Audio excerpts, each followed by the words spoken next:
are well and truly back into the remake era, aren't we? It feels like COVID was a blip that put the entire film industry on pause for years and years. Before the pandemic, there was a wealth of live-action remakes primarily made by Disney, and so many of them were grossing into the billions. Notably, Aladdin and The Lion King came out in the very same year, and both grossed over $1 billion at the box office back to back. Same for animated movies and superhero films and other franchises too. The box office bubble was growing and growing until suddenly it popped as audiences were forced back into their homes. And when they could return, cost of living pressures and acclimatization to streaming services meant that most people weren't willing to come back unless it was for a big ticket item.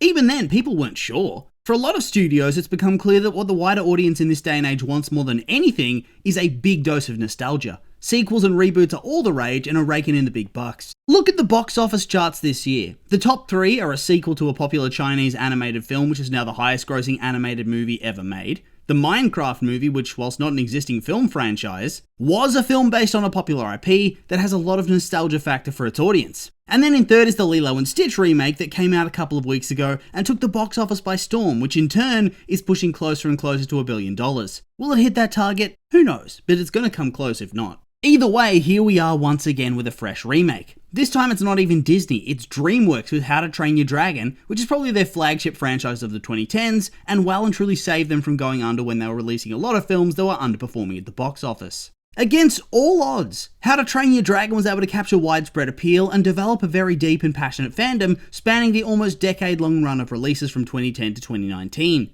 However, despite that, when it was first announced to be in the works a couple of years ago, I wasn't all that thrilled, to tell you the truth. I'm not somebody that goes and hates remakes and sequels and demands original content on principle. I think that everything needs to be judged on its own merits in that way, but at the same time, I just wasn't thinking that this one was going to work out all that well.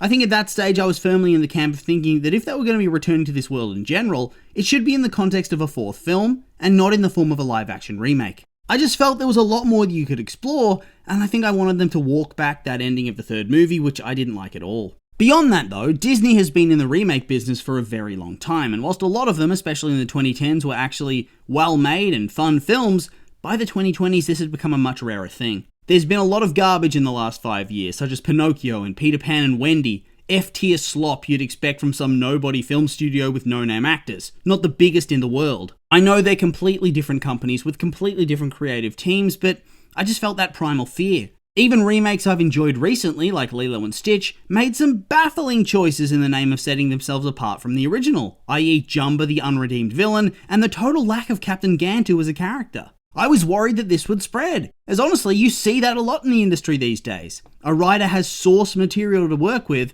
and instead goes full chop shop and changes things drastically to make for a better story, and almost always fails in that mission, simply pissing off the core audience of OG fans, whilst not bringing anybody fresh to replace them. It does work sometimes, like with the OG How to Train Your Dragon being drastically different from the book, but it's damn rare. That's what I was afraid of for How to Train Your Dragon's live-action reboot. A drastic paradigm shift that was no good, and that the fans wouldn't take to, which would in turn kill off the franchise for good. On top of that, I also wasn't sure that this was going to be a franchise that would translate very well at all to a live-action context specifically, especially in regards to the Vikings, who often look and behave like absolute caricatures. Were they going to be able to pull off that design, somewhere in between being faithful to the goofy cartoon aesthetic, whilst also doing something that felt more realistic and grounded that you could take more seriously? I also wasn't sure about the dragons. The reality is that the dragons needed to look good, especially toothless, if the film was to have a chance. It's a movie that is highly dependent on the quality of the CGI to sell the concept, and if the dragons looked terrible, the whole film was going to look cheaply made. On the other side of the coin though, this would mean that the budget would have to become far more inflated, which I wasn't confident the studio would be interested in doing. Then we got the first proper stills of the movie and the trailers and whatnot, and it all looked very promising. I think in those early days I did have one or two things that I was still worried or concerned about, but for the most part everything was looking really good. Thus my hype began to grow more and more, and I came to the conclusion that this movie was at the very minimum going to be decent, and that I thought it was going to do very well. I was certainly correct on those two predictions. The world seems to be liking this quite a lot. In terms of its critical score, it has a 77% approval rating on Rotten Tomatoes, off of 195 reviews, which is actually a hell of a lot higher than what I was expecting critics to give it. Kind of thought they'd consider it derivative and not worth the time. Guess I was wrong there. Audiences also seem to love it, with it currently sitting on a 98% approval rating off of over 5,000 reviews. Not too shabby at all. Even online discourse is way more positive than I was expecting. Yeah, they're the usual suspects that are calling it slop and are somehow baffled that people want to go and see it and that it's doing well, but I've long since accepted that a lot of those types are just completely out of touch with what the modern audience is looking for in the types of movies they go to see. Oh, and on top of that, the movie is just making a hell of a lot of money. It only just properly released on the 13th of June, and it's already made $218 million off of a budget of $150 million, and it's likely going to keep growing and growing. This was apparently the best opening weekend in the history of the franchise, and just for reference, the 3 animated films all did very well. The first film grossed $494 million, the second grossed $621 million, and the third grossed $540 million. And so if this latest release had the strongest opening weekend yet, so long as it maintains that momentum, which it should because of good reviews and audience response, then it's probably going to outgross even How to Train Your Dragon 2. That is the power of nostalgia in the current market. I mean, hell, the film entered the top 10 highest grossing movies of the year in a single weekend. And it's almost certainly going to finish its run somewhere in the top 5. I doubt it's going to outgross the likes of Lilo and Stitch or Minecraft, but it is going to be seen as an overwhelming success to the studio, whilst the box office warriors online cope and seethe and continue to question why audiences eat up what they consider to be absolute slop. Those are just the facts though. Time for some opinions, as just recently I went to see the movie, obviously. And in short, it was great, but you probably want the longer version. I suppose we'll start with the visuals. Holy shit, this movie looked good. As I said a bit earlier, I came into it thinking that they were going to struggle with the character designs, the elements of the world that were more cartoonish, and finding that balance with some realism. In particular, 2 characters I was especially worried about were Stoic and Gobber, as I'd argue they're the 2 characters that are most overtly fantastical in their design in the animation. Stoic especially is built like a truck. My god, they just made it work though. The character designs across the board are great, they all had these goofy Viking helmets on, but they worked in the context of the film. The dragons all looked amazing, bar none, with particular emphasis on Toothless, who they were able to bring to life so accurately, giving him this menacing vibe combined with absolute adorableness. At the same time, they were able to get this intelligence in his eyes that just completed the character. Yes, character. He felt like an actual character and not a CGI creature for Hiccup to interact with. The environments and the cinematography overall was top tier, although I will say that I've seen those damn rolling hills a couple of times a year at this point. They need to find some new places to film. Beyond that, in terms of visuals, the action was really great. I really enjoyed the wild, chaotic dragon fights, the flight scenes, and then especially the big battle against the Red Death at the end of the movie. It involved all the leads and gave them their big moments. It was high octane, emotional, and just well put together. Then, the music. Holy nostalgia, Batman! I loved the soundtrack. That's all there is to it. The soundtrack was incredible and wonderful and beautiful. I got chills multiple times throughout the film, and when that main theme kicked in when he and Toothless were flying, I may have shed a tear. My youth flashed before my eyes. It did everything it needed to. It both enhanced the current film's emotion whilst harkening back to the original movie and getting those memories flowing. It was a masterclass from John Powell in every respect.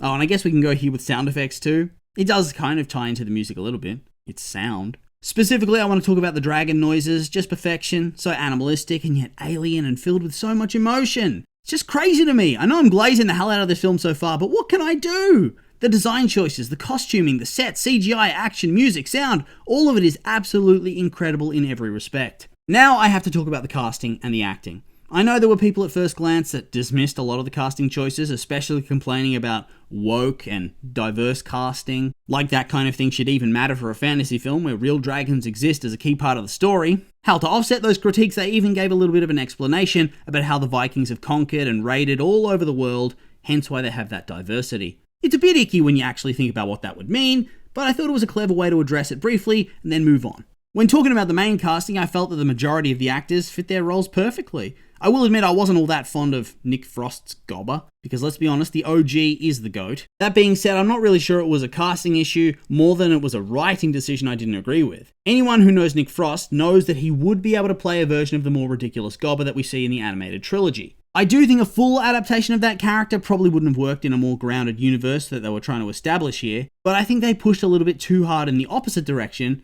to turn him into more of a surly, grumpy mentor type figure instead of the unhinged goof that we all know and love. That's probably one of my biggest issues with the writing of the film, to tell you the truth. It messed too much with Gobber, and by doing so, it reduced the impact of his bond with both Hiccup and Stoic. It became less fun, and in this type of film, You want fun. On the other side of the coin, literally everybody else was top tier for me. I thought the younger side characters were a lot of fun and each were given their own time to shine. I've seen some critiques given to Nico Parker, who played Astrid, that she was too cold, but I didn't see it. I thought she was good and had decent chemistry with the actor for Hiccup, who in turn was a really great casting choice.